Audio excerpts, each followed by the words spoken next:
Hola, ¿qué tal? Soy Rosemary Martínez, soy creativa, diseñadora y quiero comentarles y compartir con ustedes que hace unos años viví una experiencia que marcó mi vida y fue el acompañamiento de mis papás en sus últimos días de vida. Gracias a lo profundo que fue esa experiencia, tuve la sensación, la necesidad de poder compartirlo con gente porque pasó una cosa increíble. Y fue que vi este momento tan difícil bajo un lente tan creativo y diferente, que lejos de sentir sufrimiento, sentí una sensación de paz, de alivio. Y eso es lo que quiero compartir contigo. Te invito a que descubramos esta nueva forma de ver la muerte, llena de creatividad, de amor y de paz.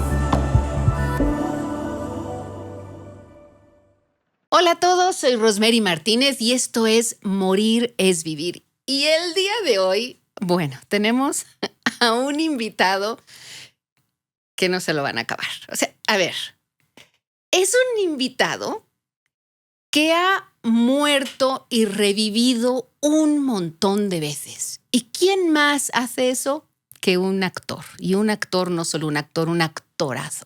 Un actorazo con unos pantalones o unas faldas. Como me decías, unas faldotas, ¿no? Y nada más y nada menos que es Humberto Busto. Y mira, Humberto estudió cine y televisión y debutó en Amores Perros.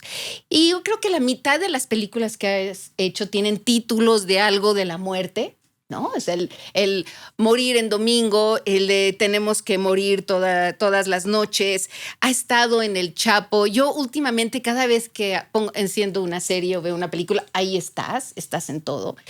Pero lo que me impresiona de ti como persona y como actor es la valentía que tienes de hablar de temas incómodos para la sociedad, para ayudarnos a abrir los ojos hacia cosas que no queremos ver. Y lo haces con una elegancia, con un profesionalismo y con un humanismo que de verdad. No, pues bueno, muchas Chapó, gracias. te aplaudo. Palabras. Yo me siento, bueno, aquí la pequeña saltamontes, ya ves, ¿no? De tenerte aquí para hablar de la muerte. Hablar de morir es vivir, cosa que tú haces con cada personaje, con todo en tu vida. Gracias. No, pues gracias por la invitación. Venir. Yo feliz de hablar de este tema que me apasiona mucho, la verdad. Porque siento que, o sea, a final de cuentas, el motivo de este podcast sí tiene que ver con de qué manera la muerte te da un nuevo sentido o establece un sentido de existencia que muchas veces no se adquiere desde otra forma, ¿no? Yo siempre he sentido una gran afinidad por ese tema, es decir, o sea, siempre he tenido un cierto sesgo tanático desde que tengo memoria.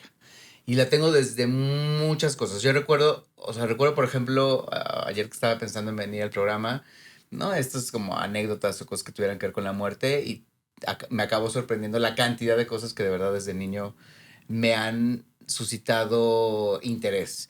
Recuerdo un momento en particular, por ejemplo, en donde estaba yo con mi mamá súper chiquito y me había caído el 20 por primera vez de que mi abuela, de que mis abuelos iban a morir. ¿Cuántos años tenías? Y yo había de haber tenido como unos 6 años, pero recuerdo, o sea, el momento en el que estaba, el lugar, mi mamá estaba lavando la ropa y recuerdo que fui muy seriamente después de estar en mi cuarto, llegué con ella y justamente le pregunté, o sea, ¿mi abuela va a morir? Y esa fue la primera vez que mi mamá pues me contestó que sí, y vaya, ya sabes, con las metáforas que se utilizan para los niños con respecto a hablar de eso, Sí. Pero yo lo recuerdo, o sea, de verdad, así, a nivel emocional, lo que me generaba el descubrimiento de saber que se iba a pasar.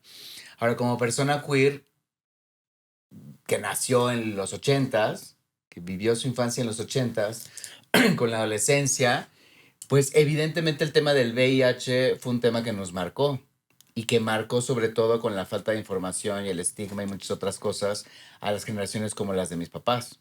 Claro. Entonces digamos que como persona queer que está desenvolviéndose, desarrollándose en su propia identidad, en su propio autodescubrimiento, en ese momento de vida, yo wow. tengo imágenes muy claras, no sé, de los spots horrendos que tenía Televisa donde salía una especie como de guadaña, o sea, donde salía la muerte en medio de Sí. vapores.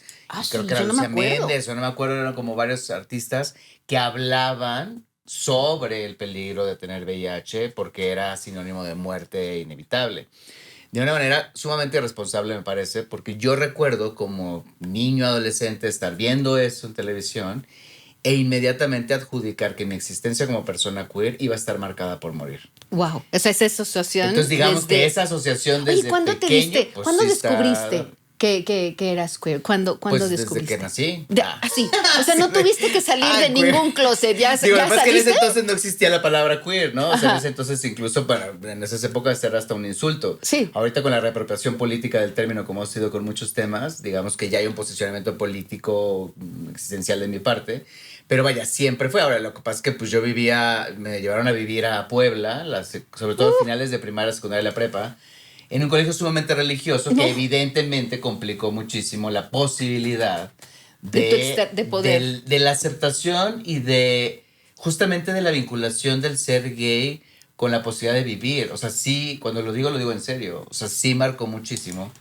O sea, recuerdo a mi mamá estar lavando también los trastes y volteándose y decir de no vayas a tener sexo con tu novia, que en ese entonces tenía novia, porque te va a dar sida y te vas a morir.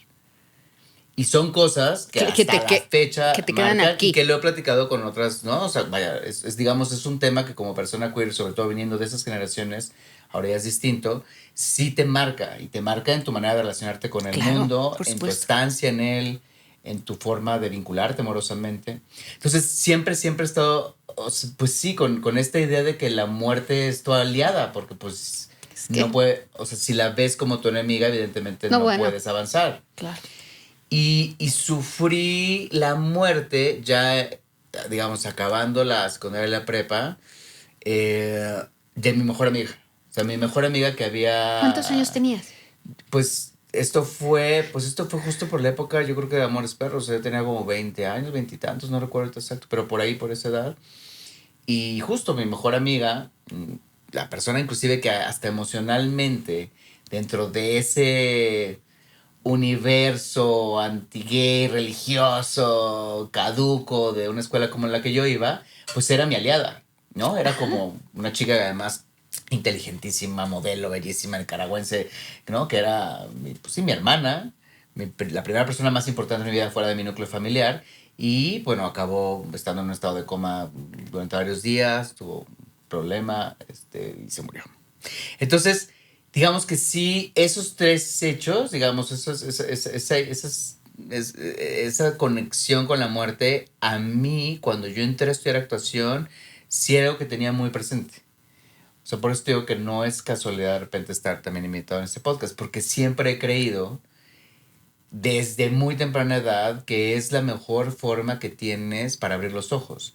Incluso yo recuerdo momentos de terapia de estar, o sea, hablando con mi terapeuta de pues, en la juventud, de los veintitantos, de desesperarme muchísimo porque había muchas cosas que yo veía en mi entorno con la gente de mi generación que a mí me parecía que tenían que ver con un nivel de inconsciencia muy grande porque no estaban presentes que se iban a morir.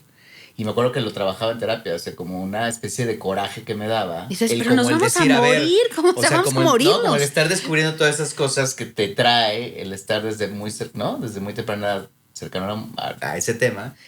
Y que evidentemente establecen una prioridad de todo, de valores, de intereses, de en qué focalizas tu atención. Y cuando yo veía que muchas cosas tenían que ver con un ¿no? estado de inconsciencia y todo, yo lo que decía es, o sea, la mayor parte de mis amigos no están pensando en la muerte. Claro, están Si no, no viviendo en... estarían haciendo esto. No. Que unas cosas, pues igual muy divertidas, pero otras cosas yo decía, bueno, me parece un acto muy inconsciente. Claro. Pero pues es justamente Pero mira porque qué no, interesante ¿no? que tú adquiriste esa sensibilidad hacia la vida a través de la muerte. Eso, ¿qué fue lo que te dejó la muerte de tu amiga tan cercana? Porque eso tiene a los 20 años sumado con todas las diferentes cosas que interpretabas de la muerte. ¿Cómo fue el Humberto que renació de esa muerte de tu mejor amiga? Pues tiene mucho que ver. Al mismo tiempo yo tuve tuve como una serie como de crisis médicas, porque que después descubrí de dónde venían. O sea, mi familia es mi familia de médicos. Entonces, digamos, también desde muy temprana edad, como que todo el tiempo viví medicado. No, o sea, Oye, como, ¿y tomas ahora o ya era no? así, no, Ya, pues ahora es que haces homeopatía o qué. Pero por supuesto, o sea, es rarísimo que yo tome un medicamento, porque en Sí. realidad sí, o sea, sí me marcó este hecho de, o sea, mi propia muerte, la muerte de mi amiga. Entonces, digamos, establecí desde muy temprana edad una conciencia espiritual, o sea, una conciencia de dónde lo material adquiere otro sentido en la medida en que, ¿no? Que abres otras puertas de percepción, de investigación. Entonces, siempre he estado muy clavado en esos temas. Y, por ejemplo, el primer cortometraje que dirigí, que se llama Hasta la ciruela pasa, Hasta la ciruela, qué buen nombre, y ¿eh? que tiene que ver con la muerte, porque Ah, es sí. literal. En ese momento no solo estaba preocupado de la muerte física, sino de la muerte cerebral, porque mi abuela empezó a tener Alzheimer al momento en que mi abuelo murió. Entonces quería hacer un primer corto sobre mi abuela y una casa enorme que tenían en el centro de Puebla, que me parecía muy cercana a lo que Gastón Bachelard no habla en la poética del espacio, que es toda esta Ajá, la capacidad política como, del espacio, ¿no? De sí. metafórica de lo que significa lo más bajo de una casa y lo más alto de una construcción. Y Sí, entonces buenísimo. estaba yo grabando a mi abuela, ¿no? Para ir haciendo ejercicios, para ir viendo de qué manera todo, después de que mi abuelo murió. Y yo tengo grabado el momento en donde mis tíos decidieron destruir la parte de atrás de la casa, porque ya no era necesario, era un espacio que era de mi abuelo, donde él mataba guajolotes, donde hacía rituales, donde quemaba a los judas, donde tenía su propio espacio creativo de alguna manera. Sí. Y cuando él se murió, entonces empiezan a limpiar ese espacio para ver si se rentaba, para ver si se remodelaba todo. Yo recuerdo que mi abuela entró a ese espacio, la tengo grabada, Uf. y, o sea, era como de, tu abuelo ya no está aquí, ya no está aquí. Y desde ese momento empezó a tener O sea, los como que una principios de Alzheimer. parte de ella en ese momento se dio cuenta que había muerto. Y digo, y empezó a tener una desconexión de realidad. Ahí fue donde ya empezó así de, ¿qué es eso? ¿Un cuadrado? No, es una ventana. No, no, es un cuadrado. Entonces, yo empecé a desarrollar ese proyecto, me clavé mucho en que pues acababa de morir María José, estaba la muerte de mi abuelo. Entonces yo filmé este proyecto en toda la casa, contando la historia de un tipo que vivía en la parte de abajo de la casa, como si estuviera en ¿no? un mini departamento, que se le había muerto el amor de su vida y de alguna manera había entrado como en un ciclo, ¿no? De adicciones, tratando de entender lo que significaba ese duelo. Y una señora, que es la que vivía en la casa principal, que se le había muerto el marido y que estaba empezando a tener esos principios de, ¿no? de demencia senil. Y cómo en otro plano de realidad, al momento de irse buscando, se topaban y entonces tenía la proyección, la abuela de él, como si fuera su marido que vuelve a encontrar, y de él con ella como si fuera esa chica que se fue, cuando en realidad era una Oh. cuestión ya de edades, ¿no? Y entonces lo que hice fue como una especie de ritual post-mortem en la En parte de ambos. hasta arriba de la casa, que era donde mi abuelo tenía una cantina y hacíamos las celebraciones de Navidad, de todo, que pues ya estaba jodidísimo, que ya no tenía plantas. Entonces recreamos a través ¿no? del señora de producción como si volviera a adquirir la vida mientras bailaban una canción de Chabela Vargas, los Ay, dos, wow. y hacían una especie de reconciliación con la Y tú muerte. lo escribiste, este guión. Ese es el guión que yo escribí y fue mi primer corto que yo dirigí. Entonces, digamos, o sea, sí son temas que me interesan, siempre me ha parecido todo. Y mi primer trabajo como actor en Amores Perros, lo que te decía hace rato, o sea, la primera foto que yo tengo es como con Rodrigo Prieto y con todos adentro del auto y con Gael, todos, yo todo ensangrentado de hacer la escena en donde me moría, o sea, mi personaje se muere. Y siempre yo pensé, para mis adentros, que morirse en domingo para mí representaba la muerte de la inocencia en mí. O sea, yo sentía que era mi primer trabajo, era la primera vez que conocí el cine, y era como ese momento de pasar a los, ¿no? a los 20. Entonces, para mí sí representaba esa inocencia de que todo lo crees y de que todo es factible, a darte cuenta de la realidad, de lo que significa empezar la vida hacia la adultez, ¿no? Entonces, siempre le he tenido mucho cariño a esa película porque para mí sí representa esa muerte, a nivel metafórico. Ajá. Es que tienes un montón de películas que hablan de la muerte. Mira, yo el otro día, digo, enciendo la tele y sales así, te digo, así, haciendo Con las, los santos así óleos. los santos óleos. En Digo, las bueno, horas pues si vamos a contigo. tener un podcast en unos días y justo Sí. sales ahí en los últimos, los Digo, no, santos o sea, como óleos. que no lo tenía tan cercano, pero ahorita que hemos estado haciendo el recuento Sí. de daños, como que sí, muertes. sí es verdad. O sea, morirse en domingo, como te decía, fue el primer protagónico ¿no? que Daniel Gruner, un director increíble, me regaló. Y tenía que ver con esto, con un chico que se le muere el tío, que era como su figura paterna, que no tenía con el verdadero papá. Sí. Y que, pues por ser domingo justamente y no tener suficientes recursos para pagar una funeraria privada, deciden abrir la sección amarilla, traen un servicio funerario y luego descubren que el cadáver en realidad fue vendido a la universidad para prácticas y el chavo intenta hacer todo lo posible por recuperar el verdadero cadáver de su tío que en realidad le habían entregado como cenizas de perro. Y es todo el viaje a través de cómo él entiende la muerte. Se enamora inclusive de una chica que es la hija del de la funeraria. Entonces tienen como una relación tan ática. Hay una escena increíble donde yo estoy intentando tener sexo con ella adentro de un ataúd y nos quedamos encerrados en el ataúd porque el papá viene, ¿no? A perseguirnos.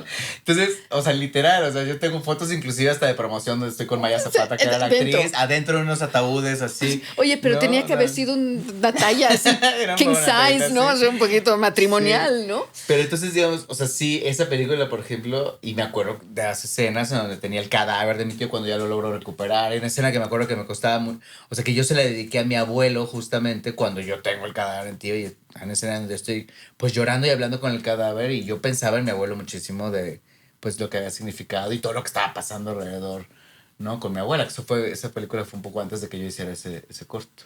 No, qué apasionante. A mí, mira, y cuando empecé a estudiar las películas que has hecho y un poco entender todo lo, o sea, ¿por qué te gusta este tema? Estaba yo tratando de investigar, ¿no? Y me pareció interesantísimo esto de la serie de Tengo que morir. Tengo que morir todas las noches. Todas las noches. ¿Qué significado tan profundo? A ver, cuéntanos, ¿qué significa pues, el morir todas las noches? Es el rebote del VIH. Ajá. O sea, la serie, que es una serie cuyo showrunner es increíble director Ernesto Contreras, que retrata la vida de una comunidad queer en México en los 80s y 90s a partir de un bar muy icónico que se llamaba el Bar El 9, que era un primer lugar de encuentro y de posible espacio seguro para un gran sector de la comunidad LGBTQ+, en ese momento, que ni siquiera tenía todavía no tan conceptualizado el nombre. No está tan definido. Y entonces es todo lo que sucede cuando tú, de alguna manera, digamos, una posibilidad de construir tu propia familia y de cómo se construyen esas familias elegidas. Y cómo la muerte es la que hace que seas consciente de la posibilidad de alianza y de comunidad con los demás. Entonces yo interpreto a uno de los dueños del 9, que es Henri Donadieu, que es una figura muy importante dentro del mundo queer histórico y que recientemente, hace unas semanas, murió, curiosamente. Curiosamente. Y que bueno, y que justamente al ser una serie de época, a mí me permitió sanar mi Día de la Muerte con respecto al VIH. Ajá. Porque yo tenía que representar a este personaje al que se le va viendo que es como el más grande de toda una tribu de banda queer joven que se está muriendo en esa época y que además está sufriendo el estigma terrible de todas las señoras de la Perlita de la Juárez que estaban juntos pensando que era un foco de infección, ¿no? Por todas las políticas públicas tan asquerosas que hubo en contra de nosotros como comunidad en ese momento, con gran pretexto. Entonces, tengo que morir todas las noches porque viene una frase de Henri, que él decía, inclusive tiene un libro que escribió sobre la vida nocturna de esa época, de, güey, tengo que morir todas las noches. ¿Por qué? Porque hay que renacer al día siguiente. Es decir, todo lo que se vive, todo el dolor, toda la muerte, todo eso muere y a través de la fiesta y a través de esa comunidad y a través de esa celebración de la vida, permite que puedas despertar al día siguiente para seguir luchando por aquello en lo que crees y por seguir luchando por los tuyos. Entonces, pues para mí fue un viaje sanador. Pues muy sanador y como de un enorme ciclo. Wow. De todo, porque a pesar de, digamos, de yo estar como persona queer rodeada de muchísimo respeto conmigo, en la escuela, con mi familia, pues no dejaba de haber una cierta Sí, una cierta vergüenza, una cierta culpa, Sí. una cierta que vas acumulando por lo mismo, por toda esta historia. Y siento que con eso se cerró un ciclo absoluto de liberación mía en muchos sentidos y de renacimiento. Y de renacimiento total. Fíjate que Ajá. cuando vi yo este título, ¿no? De Tengo que morir todas las noches, me acordé de un amigo que él lo hace como práctica de meditación todas las noches. Ujú, Entonces, ujú, él ujú. cada noche, o sea, por eso me llamó tanto la atención el título. Digo, qué causalidad, ¿no? Él dice, cada noche hago un recuento de mi vida y veo qué he hecho, qué no he hecho. A este me falta perdonar, a este me hace falta dar las gracias. Híjole, ya me estoy desviando. Yo lo que quiero y el propósito de mi vida es esto. No, mañana si logro despertar, ¿sabes? Si la vida me da oportunidad de amanecer, mañana voy a seguir con esta misión, voy a seguir con esto. Entonces, esta me encanta de hacer corte de caja cada noche.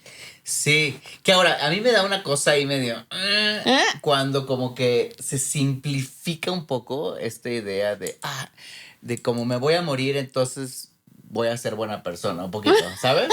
Como que me da un poquito de friki, porque siento que es lo mismo, ¿no? Que con las personas pues con sí. discapacidad, ahora que trabajo con ellos, que es como toda esta cosa como medio pornomiseria en donde yo veo a una persona con discapacidad y en lugar de pensar en esa persona, más bien estoy pensando en que mi vida quizá no está tan jodida como yo pensaba, porque esa Oh, qué persona, desde mi bueno. perspectiva, está jodida, que esa puede no ser la realidad, solo una proyección, pero No, esta no. pornomiseria de estar viendo así, Que siento que pornomiseria. Nunca había oído esa frase. tiene Qué mucho que ver con eso, o descriptiva. sea, sí. Claro, claro. Y que ha fomentado pues mucho esta cosa de, ay, pobrecito, ya no sé qué, ay, no, ya ves, por eso hay que agradecer que uno tiene todo, y en realidad estás utilizando a esa persona para proyectar, que es como si yo te agarrara a ti y por ser mujer, por ejemplo, simplemente, yo dijera, ay, no, Pobrecita. pobrecita, Sí, pobrecita, qué bueno pobrecita. que yo soy hombre, ¿sabes? Que Sí, sientes, ¿no? sí, Entonces yo sí, siento que con sí. la muerte también esta idea como de, como nos vamos a morir, entonces, Seamos buenos. seamos buenos, ¿no? O sea, con que me Sí, gusta más sí. pensar en Ajá.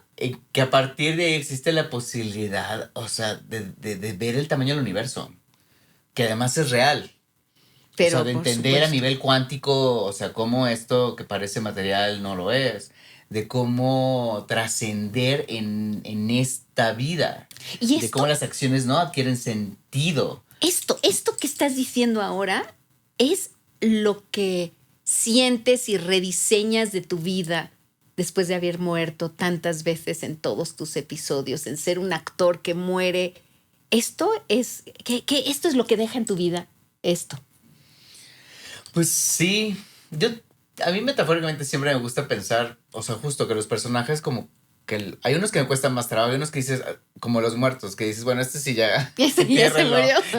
qué bueno que se murió, no, así, y hay Sí, otros, está ya. no, que sí digo así Sí. como de, ay, así como que, no, o sea, Este. cómo me hubiera gustado quedarme con algo de esto, pero pues ya también, ¿no? Oye, Se ¿no te murió, quedas ¿no? con cosas de esas? Luego de pronto en Yo la siento vida que que dices todos cosas los que... personajes para mí son un tránsito. Ajá, Digo, hay ciertos proyectos que evidentemente a veces pues, tienen que ver con una cuestión pues, de sobrevivencia mercantil, pero en general, aún con eso, siempre trato de tener esa conciencia de que estoy transitando algo, que por algo ese personaje está llegando y que sí hay conexiones con mi vida que me permiten, ¿no? Analizar y crecer. Entonces, casi siempre siento que son ciclos, o sea, digamos, como una metáfora de ciclos, porque yo ya no vuelvo a ser el mismo después de que transito por esa afección. O sea, porque son cosas que te pasan y el cerebro no distingue. O sea, si realmente estás, claro. o sea, actuando no en el sentido formal, sino en esta disposición casi de canalizar ese trabajo, a esa persona, a esa irrealidad, a esa, pues es como que ya conoces a alguien muy a fondo, de cierta manera, y ya no puedes ser el mismo, ¿no? Es como cuando te enamoras y Hay un duelo cuando dejas, termina. cuando un personaje tuyo se acaba o metafóricamente se muere, ya lo dejas de hacer. Hay un cierto duelo dentro donde dices, "Ah, tengo que regresar a ser yo". Es que te digo que no es un regreso, sino que ya pasaste a otra Es cosa. una evolución. Es una evolución más que un regreso. Ujú. Entonces, no, eso sí no me causa.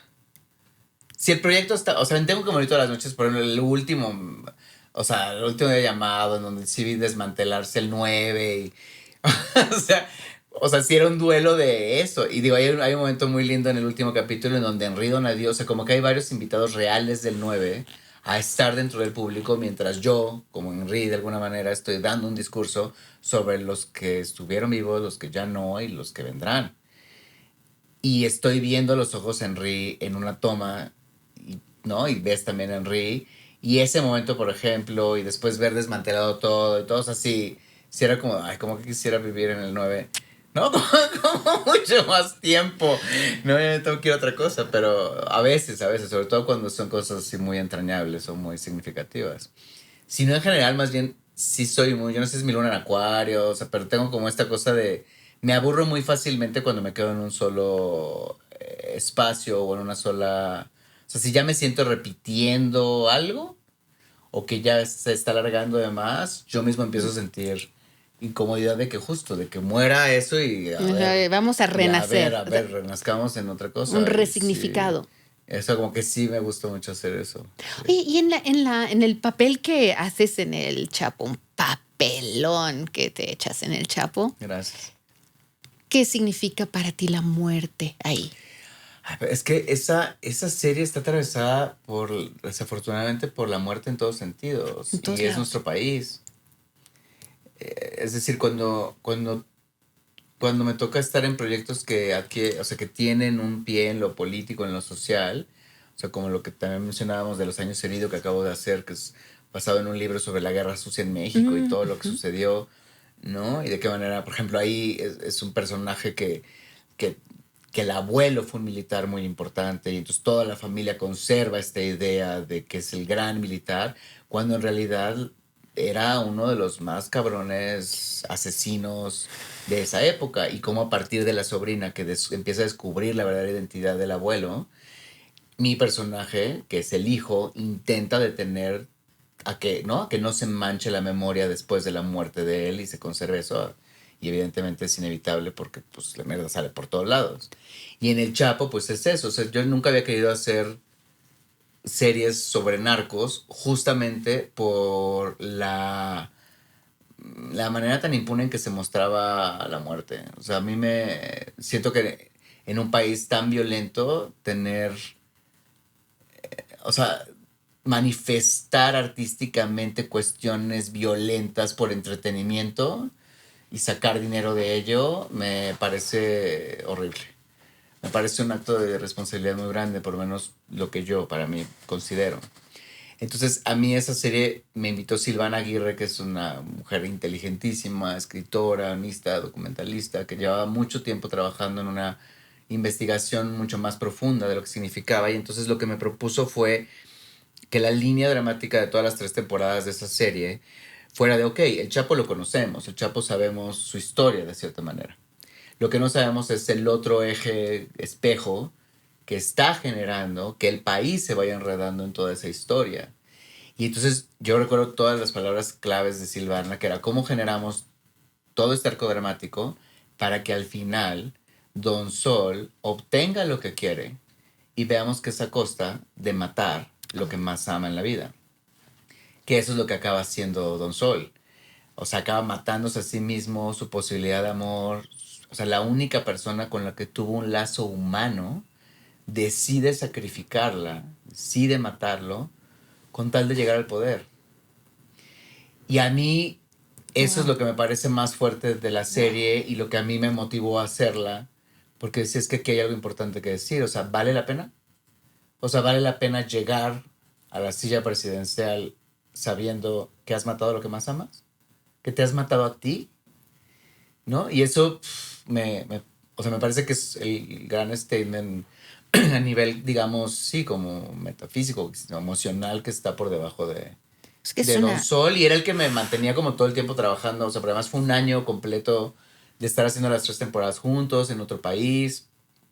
O sea, sí representó también otro momento de muerte porque a partir de eso yo me quedé a vivir en Colombia como 4 años. Sí, a raíz de Cambió mi eso. vida, terminé una Sí. relación, me casé, o sea, como que se murieron también muchas otras cosas ya hacia esta etapa O sea, más cada vez reciente. que haces una película, como dices, evolucionas, abres nuevas partes de la vida, fluyes. Fluyes con la vida, Sí. fluyes con las enseñanzas que te da cada capítulo. Pues trato, es muy curioso porque ahora o sea, en esos espacios donde uno tiene oportunidad de articular con otro cosas, digo, porque no es como que tú estés en la vida todo el tiempo de, ay, mis muertes. No, o sea, no, ni tampoco No. estás. tan así, ¿no? O sea, Sí, pero sí, digamos, sí, aquí sí, como sí. que les das forma y está este Y intercambio sentido, y de ¿no? repente sí es muy curioso porque dices, ah, caray, o sea, sí tiene un sentido todo, o sea, sí todo va marcando una cierta dirección, O ¿no? sea, es como rico ir para atrás, ir sumando, como decía ¿no? Steve Jobs, así de ir atando los cabos, Sí, ir sí, sí, sí, uniendo sí, los sí, sí, sí, puntos. sí. Pero tú siempre te has atrevido a hacer personajes que cambian la forma en la que vemos la vida, porque esto de jugar con la fragilidad y mostrar la fragilidad con una fortaleza y una entereza y cambiar la forma en la que todos vemos la vida, eso es único tuyo y tienes, te digo, al principio decía que tienes cabeza, corazón y calzones, ¿no? Sí, te digo, faldones, Las tres Cs. faldón loco, pero Si parte de esta historia te está inspirando a ver la muerte desde otro ángulo, te invito a que conozcas la historia completa en el libro Adiós mamá, adiós papá, que escribí para mis padres y que está disponible en Amazon, en Mercado Libre y en mi página web, para que juntos podamos vivir la muerte bajo un ángulo, bajo una visión de amor, entendimiento y entrega. y sí, y ahorita por ejemplo puedes estrenar la próxima, o sea, acabo justo de terminar de grabar una serie que se llama No Tengo Miedo. No tienes miedo, ¿ok? Ajá, y que justamente, o sea, va a ser muy interesante. No puedo spoilear mucho, pero Ajá. se estrena el próximo año, No Tengo Miedo. Y justamente el final tiene mucho que ver, y el de mi personaje, que es un personaje oscurísimo, de una catarsis alrededor de cómo sus acciones también generaron, no, un entorno mortal. Entonces, eso sí, pues de alguna manera sí son cosas. Digo, luego ya me echo mis cositas más cómicas. Como relief, yo siempre digo, cuando Así. hago algo así como, exacto, o sea, el juego de las Sí, llaves, también me ahí río, nadie se también murió, me río. o sea, bueno, se murió el amor, güey, de todo siempre acaba muriendo algo, pero ya por lo menos de otra manera, ¿no? Pero luego te ríes un poco. Oye, pero Exacto, pero me cuéntanos de sirve. todo lo que estás haciendo ahora o sea, todo lo que estás aprendiendo, porque finalmente me encanta tú como hombre, todo lo que estás viviendo como actor y finalmente lo importante de nuestras vidas es cómo lo que hacemos, lo que aprendemos, lo acabamos incorporando a nuestro corazón, a nuestro Ujú. sentido de vida, ¿no? Y esto que estás haciendo ahora con la fragilidad, con la discapacidad de ver, cuéntanos, Sí. ¿cómo estás abordando eso para hacer este despertar? Que bueno, eso de decir hombre ya me aburre un poco, o sea, esta me da pena. O sea, como que me hubiera gustado ser esas generaciones más jóvenes y decir que soy no binario o algo, pero ahorita ya como que siento que es tarde para, para de veras adjudicarlo, aunque sí en realidad pienso más en eso. Pero yo creo que la mayor fortuna de acercarme a la comunidad con discapacidad justamente ha sido entender la cantidad enorme de ignorancia y de opresión que existe en torno a todo lo disidente. Y entonces eso es lo que también me atraviesa a mí. Es decir, no es que yo tenga persona de discapacidad, pero la misma forma en que se ha jerarquizado qué cuerpos, qué deseos son más valiosos que otros por una cuestión de imagen, por una cuestión física, pues ha jodido a todos los sentidos. Es decir, te jode a ti como mujer si en algún momento llegas a una cierta edad y sistemáticamente ya no eres deseable para los hombres, ¿no? O jodes si eres un hombre y te quedas calvo, hasta, ¿no? Tonterías como esas. Entonces, digamos, todo ese sistema que hace que lo que no sea bípedo, lo que no sea heterosexual, lo que no sea de Sí, cierta by the manera, book. ¿no? Entonces es raro, es feo, es abyecto, es todo. Pues también me atraviesa como persona queer porque así nací y así crecí, o sea, con la idea y con la opresión de muchos lados. Entonces, siento que las nuevas generaciones de activistas y de personas que, ¿no? que están poniendo sobre la mesa el tema de la discapacidad, como es mi socio Gus Guevara, justamente no vienen a hacer este ejercicio que casi siempre hacemos de, de hacernos sentir Desde el lástima pobrecito. y de, Sí. ¿no? De como de pedir meramente ayuda. No, no, no, no, es un reclamo existencial fundamental que tiene que ver con, ha habido una lectura equivocada. Y somos, en el caso de las personas con discapacidad, digamos, son el ejemplo más claro y extremo de cómo se ha jerarquizado ese sistema. ¿no? O sea, son los primeros a los que Hitler Sí, arrojó, los son primeros, sí. o sea, de los que más afectados ahorita están siendo con las nuevas políticas Sí, públicas de sí, derecha, es con estas nuevas ideas, ¿no? Eugenésicas, en fin, digamos, es donde más se nota ese nivel de violencia. Entonces, mi socio, porque ahora es mi socio Gus, yo produje una obra que se llama Costo de Vida, que estuvo en el Helénico, y que era una obra que ganó el Pulitzer en 2018, sí. y eran 4 personajes, 2 de ellos personas con discapacidad, y la condición de la obra era que cuando se montara en cualquier parte fuera de Broadway, fuera con personas con discapacidad. En Estados Unidos hay muchos espacios donde, vaya, puedes ver de repente Glee y ves un actor con discapacidad que canta y que baile. Pero aquí en México, justo hasta por disposiciones arquitectónicas, la gente ni siquiera puede Sí, entrar a veces a estudiar sí, actuación. sí. Entonces, todo el proceso de acercarme a la comunidad disca para hacer ese casting, para levantar la obra, para actuarla, acabé trabajando con una actriz maravillosa, bueno, directora, en fin, un ser increíble, Sandra Jiménez, que es una chica que tiene parálisis cerebral, y todo el proceso con ella en escena justamente se trataba de hacerle ver a la gente cómo era una relación de una pareja de muchos, muchos años, que en algún momento se volvió muy violenta, que se separan, y ella en un accidente tiene una contusión cerebral, se queda con parálisis, y la obra retrataba el encuentro de ellos dos y cómo se podía resignificar lo que significaba pues el deseo, el amor y el amor. Wow. Entonces era ir viendo cómo establecen nuevos códigos a partir del hecho de que la estructura física ¿no? los está modificando. A ella primero, evidentemente, y también a él. Y hay una escena fundamental de la obra en donde yo la estoy bañando en una tina mientras estamos recuperando esta idea del deseo que muchas veces está supeditada a la Ah, sí. belleza física hegemónica y cómo eso trasciende pues, el tiempo y el espacio cuando en realidad estás queriendo conectar con el alma de la otra persona. Será una cosa Wow. muy, muy, muy hermosa y profunda y evidentemente Qué hacer esa belleza. obra cada fin de semana, ensayarla y ir viendo el proceso de Sandra conmigo en escena y de lo que implicaba en muchos sentidos, a mí me abrió como un espectro que no había tenido considerado de una manera tan profunda. Y después de eso, pues me clavé mucho ¿no? en todo ese viaje. Y conocí a Gus, que dirigió un programa, conduce un programa que se llama 80 millones, que es el único programa en México sobre discapacidad, que es en Canal 11. Y fuimos a una entrevista de la obra y yo vi a Gus, que además es una persona queer, que, ¿no? Y así me enamoré de Gus, así como Cuéntanos, persona. cuéntanos, para la gente que no Este, conoce a Gus, cuéntanos un Gus poco del Guevara por qué. es el principal, desde mi perspectiva, es el principal activista queer con discapacidad en México. O Es sea, una, imagínate, o sea, ya una, otra, o sea, entonces, qué pues, él combinación, nació wow. con una condición genética que se llama osteogénesis imperfecta o llamados huesos de cristal.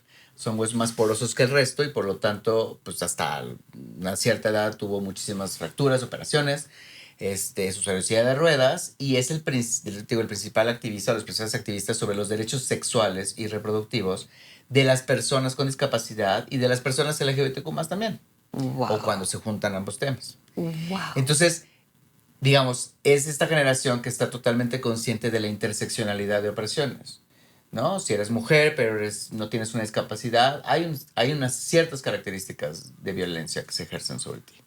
Si además eres indígena, si además eres queer, si además se van sumando, ¿no? Que es lo que se llama desde los feminismos, ¿no? En las olas de arma posteriores a las primeras, o sea, la interseccionalidad. De qué manera no se puede únicamente analizar un fenómeno con base a esa hegemonía que hace creer que todas las mujeres son iguales o que todos Sí. No, porque intervienen una serie de factores raciales, de género, de condición económica, etcétera, que hacen todavía mucho más específica el nivel de opresión que se puede ejercer. Entonces, pues lo que ha Wow. sido es que o sea, Wow. llevo casi, pues sí, 2 años, tenemos una empresa que montamos juntos y al momento en que yo lo conocí a él y vi lo que hace con la música, porque además es músico, entonces Sí. canta trap Wow. y reggaetón y cumbia con canciones sobre estos temas, y pues lidera la lucha anticapacitista en México. Que el capacitismo es todos los constructos, prejuicios que se han ejercido sobre las personas con discapacidad que los han relegado, los han oprimido y que además han condicionado nuestra forma de verles, tratarles y que por lo tanto no les ha impedido el desarrollo absoluto en todas las áreas, desde lo laboral, lo sexual, lo personal, etc. Entonces, es un poquito como el equivalente al machismo para las mujeres, es el capacitismo, es decir, aquello que ha determinado Capacitismo. de que eres capaz y de que no eres capaz. Y de que eres incapaz. Ajá, lo cual pues obviamente atraviesa toda su lucha. Entonces yo decidí empezar a hacer un documental sobre él y en el trayecto dije, es que yo no quiero hacer ese mismo ejercicio extractivista, que siempre es muy colonial, de darle voz a los que no tienen y cosas así. Es como, a ver, tú eres un artista, tú eres una entidad creativa como yo, cada quien aporta lo que está aportando. El documental es desde la perspectiva de la discapacidad, desde tu perspectiva como activista. Vamos a codirigirlo, vamos a hacerlo y eso se transformó en una empresa que ahora tenemos, que se llama Fosfo Producciones, que se encarga de desarrollo de proyectos que tienen que ver con discapacidad y LGBTQ+. Entonces, llevamos ya trabajando un rato en eso. Un documental es un proceso muy largo. Él recientemente tuvo un accidente, entonces por si quieren también ayudar, cuando escuchen esto, cuando vean esto, en mis redes ahí viene la información, o la de Gus Guevara, Gus con Z. A ver, di la red. Pues es Gus Guevara y Humberto Gus Guevara, ok. Y ahí viene la información, tenemos o si no, métanse a GoFundMe y busquen Gus Guevara y ahí está la campaña porque seguimos recaudando fondos por un accidente casi mortal, por culpa justo de las calles de esta ciudad. ¿De los baches? En donde él se rompió. No, se rompió muchísimo los huesos en todos sentidos, entonces están ahorita en rehabilitación, recuperación y pues digamos que ha sido fundamental en mi vida. O sea, después de mi pareja es la persona más importante con la que yo he estado creciendo los últimos años. ¿Te ha resignificado la vida? Sí, y sobre todo me he sentido en familia, porque siento que estoy en entornos de gente que está totalmente consciente de lo que está pasando a nivel social. O sea, es gente como Gus, que son personas leídas, vidas experimentadas a niveles mucho más amplios que mucha gente. Entonces, el nivel de conciencia y de conexión con el mundo es muy fuerte, es muy poderoso. Eso es lo que yo he convivido. Y luego, por ejemplo, o sea, como que me vino un recuerdo de que la obra de teatro con la que yo me titulé, que era en estas escuelas de teatro donde tienes como un proceso de medio año, de un año, que te ponen a hacer ejercicios, improvisaciones, y generalmente hay un dramaturgo que va tomando nota y después se va, escribe una obra y te la da como regalo de graduación con personajes a partir de todo lo que vio de esa generación. Y sucede mucho a veces en escuelas de teatro. El personaje que a mí me escribieron cuando yo tenía 20 años y que me gradué de la escuela, 20 y cacho, era un ser, porque era un mundo medio mundo fantasioso, era un ser que era mitad militar, mitad drag queen, que no tenía un brazo. Ah, ¿qué tal? O sea, ¿qué tal? No, y entonces la otra vez... Ahora estás atando cabos. Pues la otra vez muy random, sí? así literal, abriendo la puerta de mi casa, de repente me viene esa imagen de... O sea, justo todo lo que estoy trabajando, la empresa que tengo, los proyectos que estoy dirigiendo, todos atraviesan con mucho cuestiones... sentido, mucha profundidad, ¿no? De, pues cuestiones de disidencia sexual, o sea, de todos los constructos que están fuera de la norma. Y de qué manera sí tenemos una intención, Gus y yo, de generar una conciencia a través de lo que hacemos. Él es activista. Yo no puedo llamarme activista porque al final de cuentas siento que es un término muy manoseado también. Y ahora está muy de moda ser activista. Él sí lo es. Soy un aliado de ese activismo y entonces a través de mi campo de trabajo, que es el cine y lo audiovisual, lo estás poder comunicando. generar proyectos que nos permitan establecer un diálogo diferente sobre lo que significa ser queer, lo que significa tener una discapacidad y podamos entonces ser mucho más empáticos en estos tiempos tan oscuros donde la derecha amenaza nuevamente con robarnos muchos derechos que han sido ganados con sangre y sudor y lágrimas. ¿Y cómo ve Gus la muerte? Porque él ha de bailar con la muerte cada día, o sea, con pues esa con es esa una pregunta fragilidad. Que creo que sí tendría que contestar él para yo no hacer eso.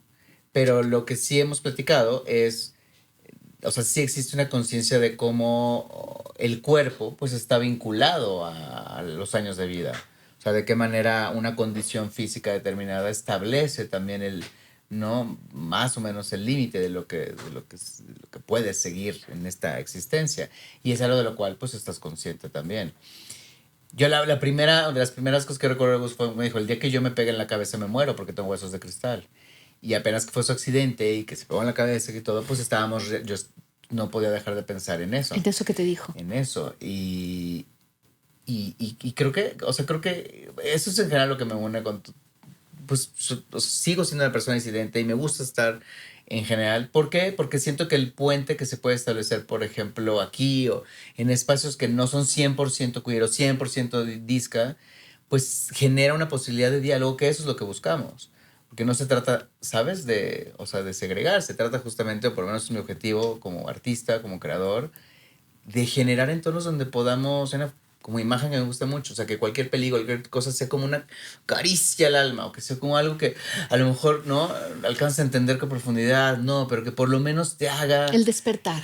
Despertar un poco y empezar a ver, como nos ha sucedido viendo películas, a todos Sí. nos ha sucedido, Sí. a lo largo de nuestra vida, que hay ciertas películas que te marcan porque dices, yo no había visto el mundo de esa manera, o no creí que tenía razón de estar viendo el mundo de esa manera, o hay otros que piensan de esta manera, ¿no? Y esa es una sensación que a mí me conecta mucho con lo que hago, ¿no? Ahorita, pues todo esto pues también ha surgido de eso, de la coyuntura con la gente isca, pero también te tengo que morir todas las noches por muchas generaciones queer que se han acercado, ¿no? Conectando con esa visibilidad también dentro del mainstream.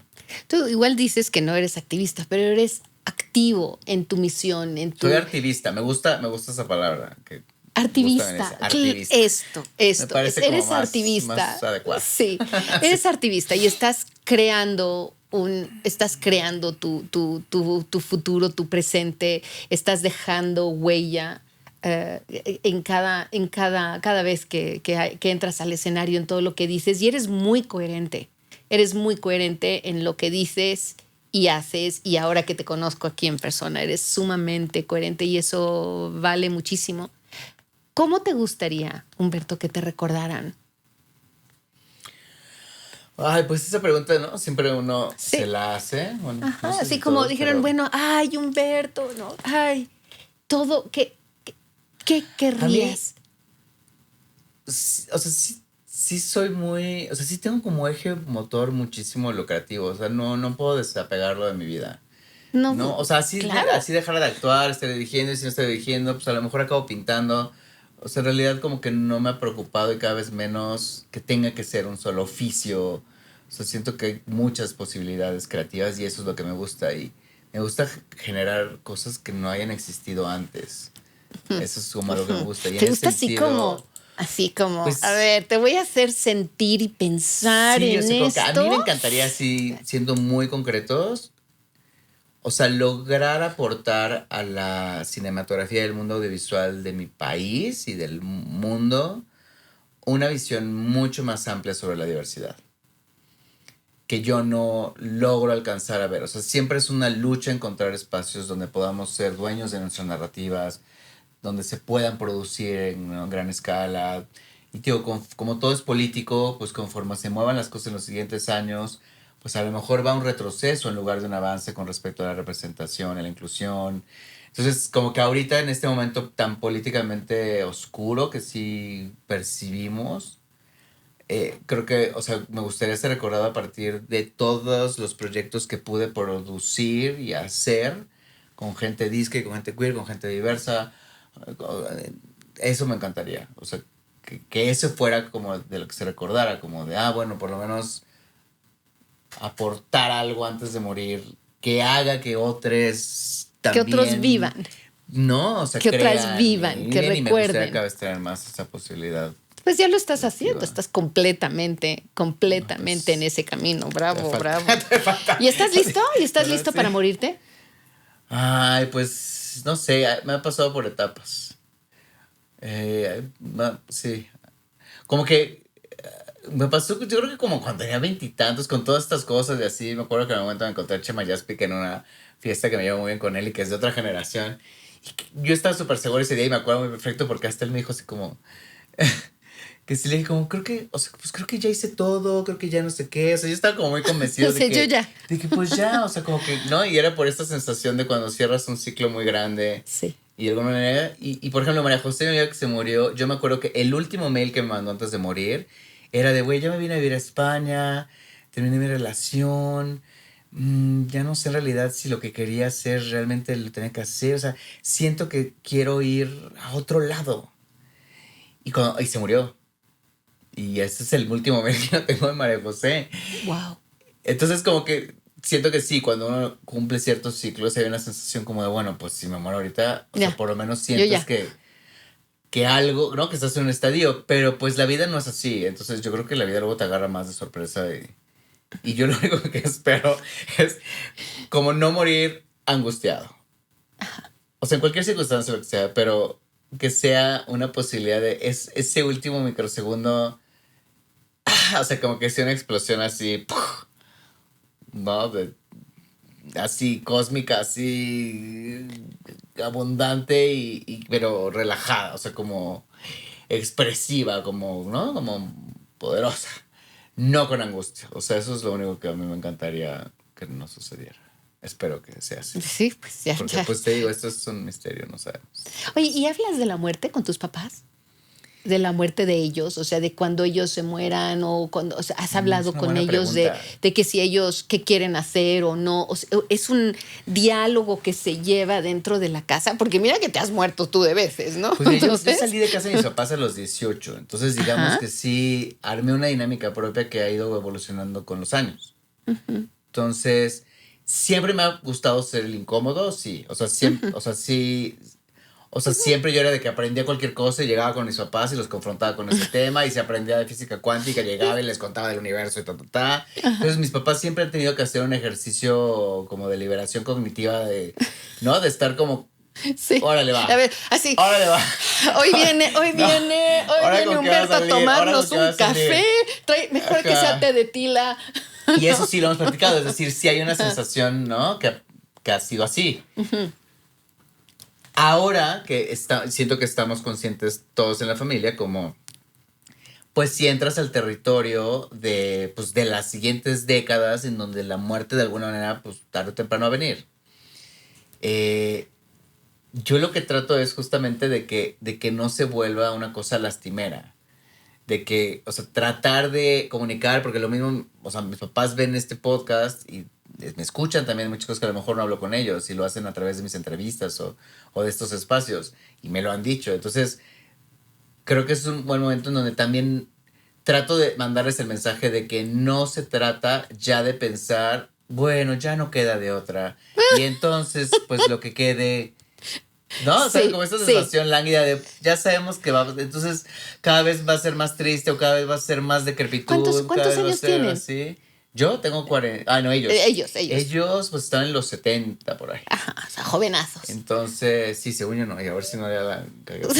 Luego te va a decir, a ver, hijo, a ver, Humberto. Yo como soy joven, no me fijo en las edades. Entonces, no, como que siento que es eso, o sea, como que trato de por lo menos jalar energía a como no se trata de que cada vez tienes menos. Cada vez tenemos más. Menos salud, menos no sé qué, menos clarividencia, menos...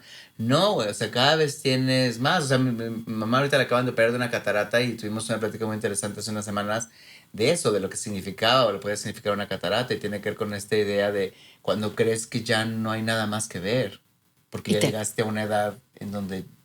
¿No? Y como que lo leí en un libro de psicodinámica y se lo platicé a mi mamá.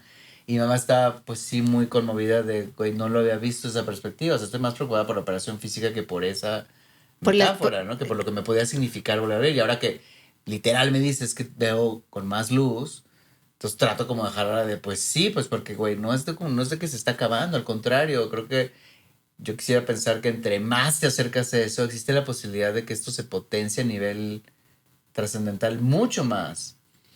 ¿No? Pero claro, la sociedad y menos la sociedad occidental pues nos ha enseñado todo el tiempo a que es un apagón.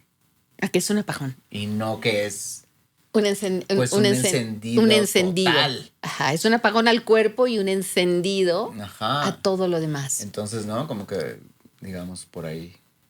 Qué interesante tema, ¿no? Me encanta. O sea, porque es complicado ir a hablar con los papás y decirles, oye, ¿qué quieres hacer? ¿Qué quieres que haga con tus cenizas o qué quieres hacer o cómo quieres que hagamos cuando te mueres, cómo lo abordas. Sí. Y como que tampoco ser cobarde en el sentido, ¿no? Eso también lo he hablado con ellos, con mi padre, como, ay, sí, cuando ya la muerte viene y entonces te pasa algo, que estás a punto de morir, entonces... Todos son buenos. Entonces no, es como que ya algo te sucede y todo y después la vuelves a librar y se te vuelve a olvidar. Y se te vuelve a olvidar. Y no, o sea, como que cómo haces de veras conciencia absoluta. Sí. Porque está todo el tiempo, o sea, te contaba, güey, ayer justo mi perrito, güey, mi salchichita pequeño...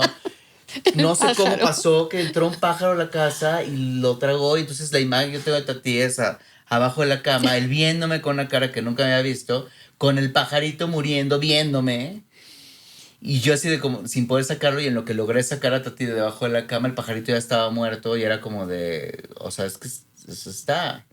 O sea, está por todos lados, o sea, está en un genocidio terrible que no podemos parar. Sí.